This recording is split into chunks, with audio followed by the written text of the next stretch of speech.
everybody, thanks for coming today. We're going to be talking about the overpopulation of animals in the U.S., whether that be pets like cats and dogs. This is our household pet. She is a dog named Lulu, and she is a Yorkie Poo. And I wanted to introduce her because 37 to 47% of people in the United States have a household dog.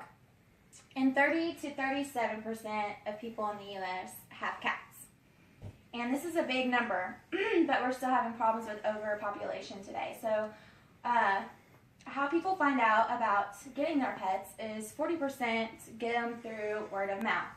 And 28% of dogs are actually purchased from breeders, and 29% of cats are purchased through shelters or adoption agencies. And 35% of cats that are purchased are acquired strays.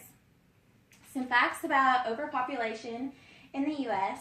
are fertile cats actually produce 2 litters, and those litters can consist of 4 to 6 kittens. And the same with dogs.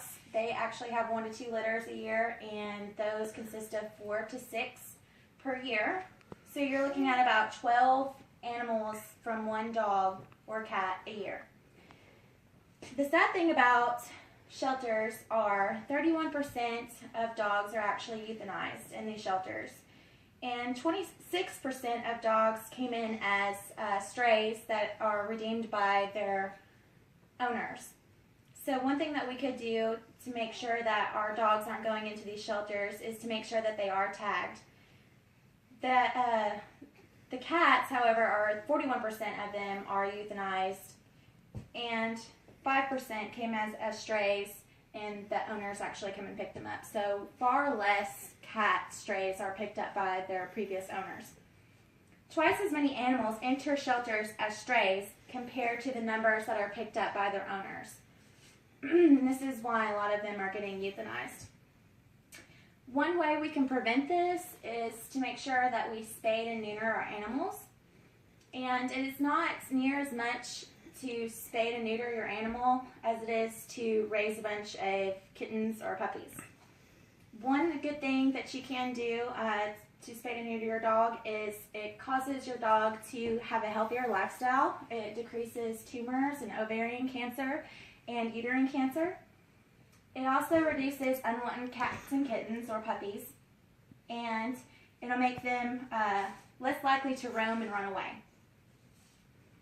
A benefit of neutering a dog, such as a male dog, keeps them from marking and a male cat from spraying. It also reduces them to have injuries because they are territorial creatures, and so they often bite, so you'll have less injuries.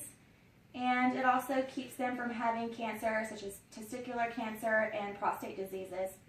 It also will decrease their aggressive behavior and dog bites.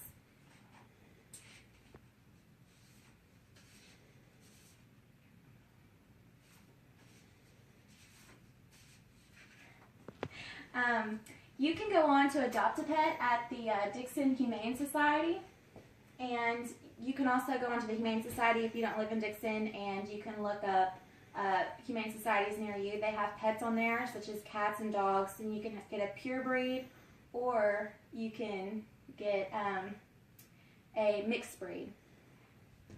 These shelters get about 6 to 8 million dogs and cats every year, and 3 to 4 million of them are euthanized. So if we start getting our animals actually from a adoption agency or things like the Humane Society, less of these dogs will be euthanized, and hopefully we can work on spay and neutering our animals to keep them from overpopulating and having them in these shelters, and also maintaining a collar for them with a location for them to be reached at so we can get them back to their homes.